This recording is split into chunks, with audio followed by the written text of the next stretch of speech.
अवधूत चिंतन श्री गुरुदेव दत्त। तुम्हा सगळ्यांचं आपल्या चॅनल मध्ये स्वागत करते। तुमचा दिवस हा आनंदी जावो, शुभ जावो आणि स्वामीमय जावो अशी स्वामींच्यांनी प्रार्थना करते। तर आजचा विषय आपला होणार आहे बघा, धनतेरस, धनत्रयोदशी। धनत्रयोदशी ही येत आहे 29 तारखेला आणि त्या दिवशी बघा भौम प्रदोष देखील आहे, गुरुद्वादशी देखील त्या दिवशी येणार आहे आणि श्रीपाद श्री वल्लभ यांची पुण्यतिथी देखील त्या दिवशी येणार आहे आणि धन्वंतरी यांची पूजन म्हणजे धनत्रयोदशी, यमदीपदान हे सगळे 29 तारखेला 29 ऑक्टोबर वार मंगळवार या दिवशी होणार आहे। तर तुम्हाला सांगेल की आवर्जून सांगेल की धनत्रयोदशीच्या दिवशी आता मी तुम्हाला सांगितलं की आपल्याला कोणत्या वस्तू आवश्यक असतात ज्या पूजेमध्ये लागत असतात, पण धन्वंतरी जी पूजा असते धनत्रयोदशीच्या दिवशी आपल्याला कोणत्या वस्तू त्याच दिवशी आणायच्या आहेत। लक्षात घ्या की धनतेरसच्याच दिवशी तुम्हाला ह्या वस्तू आणायच्या आहेत ज्या मी तुम्हाला सांगणार आहे। तर अशा कोणत्या वस्तू असतात, आता बऱ्याच महिलांचं काय असं सांगू का, धनतेरस म्हणजे धन खरेदी करणे, सोनं चांदी हिरे मोती ह्या ज्या गोष्टी असतात ते म्हणजे धन असतं। अशा बऱ्याच महिलांना असं वाटत असेल किंवा बऱ्याच लोकांना वाटत असतं। खरं सांगू तुम्हाला, ज्यांची परिस्थिती असेल त्यांनी नक्कीच खरेदी करा, मी नाही बोलणार नाही तुम्हाला, पण ज्यांची कुणाची परिस्थिती नाही त्यांना सांगेल की मन छोटं करू नका। सगळ्यात मोठं धन म्हणजे आपलं मन असतं स्वतःचं, आपल्या मनाला प्रसन्न वाटत असतं अशा गोष्टी आपण खरेदी करायच्या आहेत किंवा आपल्या घरात लागणाऱ्या वस्तू आपल्याला खरेदी करायच्या असतात ज्यांची आवश्यकता आपल्याला आहे। धनतेरसच्या दिवशी आपल्याला अगदी छोट्या छोट्या वस्तू आहेत त्या नक्कीच आपल्या घरात आणायचं आहे, जेणेकरून आपल्या घरात धन हे कायमचं टिकून राहील, आपल्या घरात बरकत राहील। तर अशा वस्तू कोणत्या आहेत मी ते तुम्हाला सांगेल। तर सगळ्यात आधी मी तुम्हाला सांगेल की आपल्या घरात माता लक्ष्मीची मूर्ती असेल, तुम्हाला तुमच्या देवघरामध्ये जर मूर्ती नसेल, चांदीची नसेल किंवा पितळी पंचधातू कोणतीच नसेल, तर तुम्हाला सांगू का धनतेरदशीच्या दिवशी तुम्ही मातीची माता लक्ष्मीची मूर्ती असते ती नक्कीच खरेदी करू शकतात। तुम्हाला आणायची असेल तर त्या दिवशी नक्कीच तुम्ही म्हणजे आणायची आहे। त्यानंतर मातीच्या पंत्या ज्या असतात त्या तुमच्या घरात भलेही कितीही पंत्या असू द्या, कितीही असू द्या, तुम्ही बोला की भरपूर पंत्या आहेत मला घ्यायच्या नाही, तुम्हाला सांगू का 5 तरी पंत्या तुम्ही विकत आणा त्या दिवशी, कारण जेणेकरून जे पंती बनवतात काही एवढ्या महाग राहत नाही, पण त्यांचा देखील म्हणजे एक खरेदी केल्यानंतर त्यांचाही उदरनिर्वाह त्यामध्ये असतो आणि आपली थोडीशी मदत होत असते आणि आपल्या घरात नव्याने दीप प्रज्वलित करण्यासाठी नवीन दिवा आपल्या घरात असावा म्हणून आपण पंती आणायची आहे, नवी पंती खरेदी करू शकतात। त्याच प्रकारे बऱ्याच ठिकाणी बघा बोळके जे असतात त्यामध्ये धनधान्याची पूजा केली जाते। धनतेरसच्या दिवशी आपण धान्याची पूजा करत असतो, तर बोळक्यांमध्ये ठेवून धान्य पूजत असतात, तर बोळके तुम्ही आणू शकतात। माझ्याकडे पितळी जे बोळके आहेत, उतरण जी असते त्याच्यामध्ये मी पूजत असते, ज्यांच्याकडे नसतील तर ते मातीचे बोळके देखील तुम्ही आणू शकतात। पुढची वस्तू म्हणजेच लवंग। लवंग ज्या असतात त्या माता लक्ष्मीला अतिप्रिय असतात आणि मसाल्यातील जे पदार्थ असतात त्यामध्ये सगळ्यात महत्त्वाची वस्तू म्हणजेच लवंग। तर त्या दिवशी आपल्याला धनत्रयोदशीच्या दिवशी 5 रुपयाच्या 10 रुपयाच्या लवंग नक्कीच आपल्या घरात आणायच्या आहेत। आवर्जून ही वस्तू तुम्हाला सांगेल। अगदी छोटीशी वस्तू आहे केरसुनी, छोटासा झाडू जो असतो केरसुनी आपल्याला विकत आणायची आहे। अगदी 10 20 30 रुपयाला मिळत असतो बाजारात आणि त्याला खूप खूप खूप पटीने महत्व आहे। त्या दिवशी नक्कीच तुम्ही केरसुनी विकत घेऊन या असं सांगेल तुम्हाला।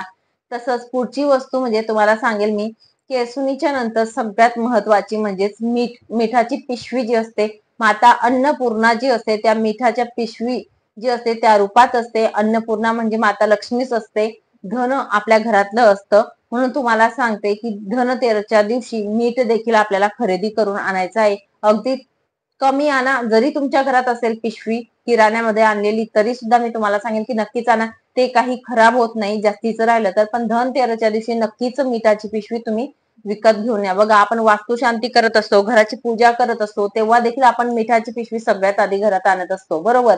झाडू किंवा केरसुनी आणतो आणि मिठाची पिशवी देखील आणत असतो, का तर आपल्या घरात माता लक्ष्मी स्थिर रूपात राहावी आणि आवडत्या वस्तू असतात माता म्हणजे लक्ष्मीच्या स्वरूपात या वस्तू असतात म्हणून। तर बाकीच्या ज्या वस्तू मी तुम्हाला सांगितल्या पण धनतेरसच्या दिवशी ह्या वस्तू तुम्हाला आणायच्या आहेत। तर मिठाची पिशवी। आता पुढची वस्तू अशी, तर तुम्हाला धने सांगेल। धने अगदी तुम्ही 5 रुपयाचे 10 रुपयाचे तुम्हाला आवडतील म्हणजे तुमच्या घरात जरी धने पावडर असेल, जरी धने असतील तुमच्या घरात, पण तुम्हाला सांगेल आवर्जून त्या दिवशी धनतेरसच्या दिवशी तुम्हाला सोनं, चांदी, हिरे, मोती काय आणायचं ते आणा. मी नाही बोलणार नाही, तुम्हाला आणायचं तर नक्कीच आणा, पण तुम्हाला 5-10 रुपयाचे धने जे असतात ते विकत आपण दुकानावरून घरी आणायचे आहेत, हे लक्षात घ्या. कारण धन्यांना त्या दिवशी खूप महत्व आहे आणि धने आपल्याला नैवेद्याला लागत असतात. त्या दिवशी पूजा जी मांडणी करत असतो धनतेरसची, पूजा मांडणी कशी करायची ती मी दुसऱ्या व्हिडिओमध्ये दाखवेल. पण त्या दिवशी आपल्याला गुळ आणि धने जे असतात त्याचा नैवेद्य दाखवावा लागतो आणि नक्कीच तुम्हाला या वस्तू आणायच्या आहेत. तसंच मी पुढचं सांगेल तुम्हाला, कडधान्य जे असतात, आता सप्तधान्याची आपण पूजा करत असतो, तर सप्तधान्यामध्ये तुमच्या घरात जे धान्य नसेल ते धान्य तुम्ही विकत आणू शकतात. मूग, उडीद ज्या असतात, डाळी असतात आपल्या, ते आणू शकतात. आपण जसं सप्तधान्यामध्ये येतं गहू, तांदूळ, बाजरी, ज्वारी याची पूजा करत असतो, तर तुम्हाला धान्य जे नसेल तुमच्या घरात ते थोडं पाव किलो, अर्धा किलो ते तुम्ही त्या दिवशी नक्कीच खरेदी करून आणा आणि त्याचे आपण धान्य जेव्हा पूजन करत असतो त्या दिवशी पूजेमध्ये ठेवायचं आहे. हे का सांगत आहे, कारण धनतेरसच्या दिवशी आपल्याला ह्या वस्तू लागणार आहेत, ज्या मी तुम्हाला सांगत आहे.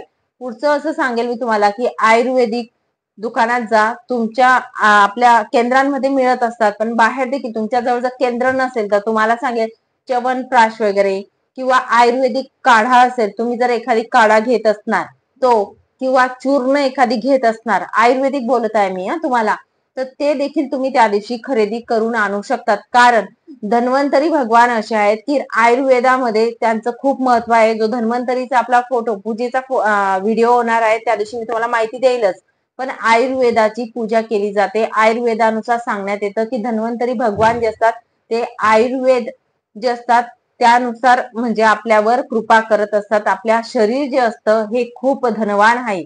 मेन म्हणजे आपलं शरीर निरोगी राहणं हे खूप महत्वाचं असतं आणि त्यासाठी महत्वाची गोष्ट म्हणजे की आपल्या घरात च्यवनप्राश किंवा चूर्ण किंवा आयुर्वेदिक एखादी पावडर तुम्ही यूज करत असणार तर ती तुम्ही खरेदी करा आणि ती देखील आपल्याला पूजेमध्ये लागणार आहे. धन्वंतरी म्हणजे धनतेरसच्या पूजेमध्ये आपल्याला लागणार आहे, म्हणून मी तुम्हाला सांगेल नक्कीच नसेल थोडी 5-10 रुपयाची तुम्ही आणू शकता. ठीक आहे, तर या पद्धतीने आणा. पुढचं मी तुम्हाला सांगेल आणि सगळ्यात सगळ्यात महत्वाची वस्तू म्हणजे ती म्हणजेच कोणती, तर धन्वंतरी भगवान हा फोटो.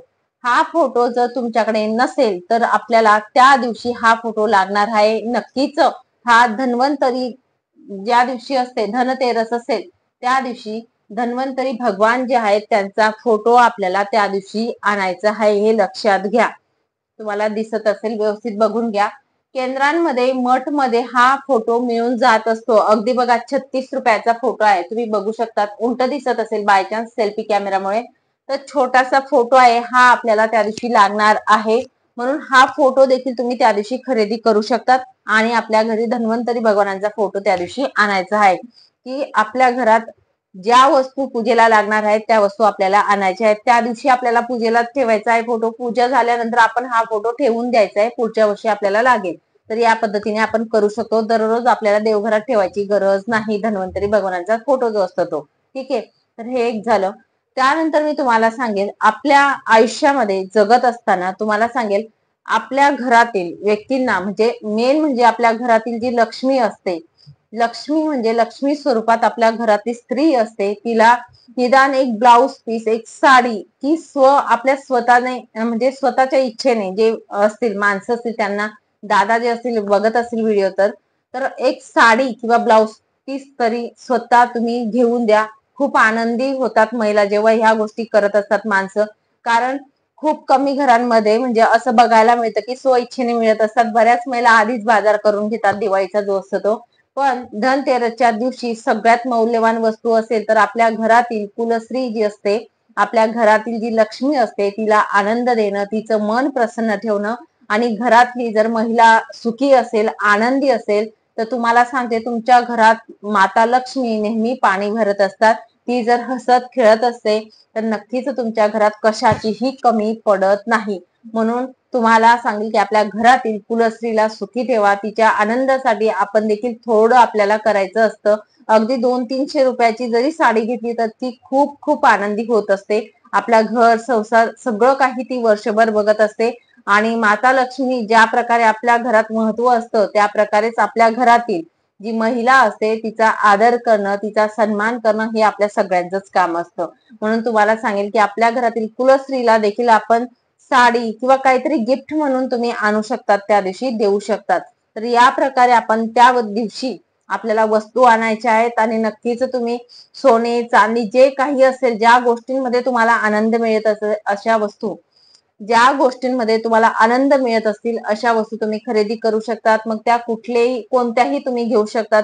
अगदी देवपूजेच्या वस्तू असू द्यात, मोटरसायकल, सायकल असू द्यात किंवा आपल्या घरातील कपडे खरेदी करणे. महाराजांची मूर्ती तुमच्या घरी नसेल तर महाराजांची मूर्ती किंवा फोटो, महाराजांसाठी कपडे जर तुम्ही खरेदी करू शकणार असंच म्हणजे करायचे असतील तर त्या दिवशी तुम्ही घेऊ शकतात. देवांसाठी वस्त्र तुम्हाला घ्यायचे असतील त्या दिवशी घेऊ शकतात. अगदी कोणतीही वस्तू, ज्या गोष्टी आपल्या घरात नाहीत आणि आपल्याला खूप आनंद होईल अशा गोष्टी तुम्ही घेऊ शकतात. पण ज्या आवश्यक वस्तू ज्या आहेत त्या धनतेरसच्या दिवशीच आपल्याला ह्या वस्तू खरेदी करून आपल्या घरात आणायचं आहे. कारण त्यामध्ये धन लपलेलं असतं, दडलेलं असतं, हे लक्षात घ्या. आणि तेच खरं धन असतं. म्हणून तुम्हाला सांगेल नक्कीच या वस्तू आपल्या घरात धनतेरसच्या दिवशी आणायच्या आहेत. चला मग सांगितलेली सेवा इथेच थांबवते. नंतर अजून भेटेल पुढच्या व्हिडिओमध्ये नवीन माहिती सोबत, नवीन विषयासोबत. श्री स्वामी समर्थ. अवधूत चिंतन श्री गुरुदेव दत्त. माहिती आवडली असेल तर नक्कीच लाईक करा, शेअर करा आणि सबस्क्राईब करा, जेणेकरून येणारा प्रत्येक व्हिडिओ हा तुमच्यापर्यंत पोहोचेल. म्हणून सबस्क्राईब करायला विसरू नका.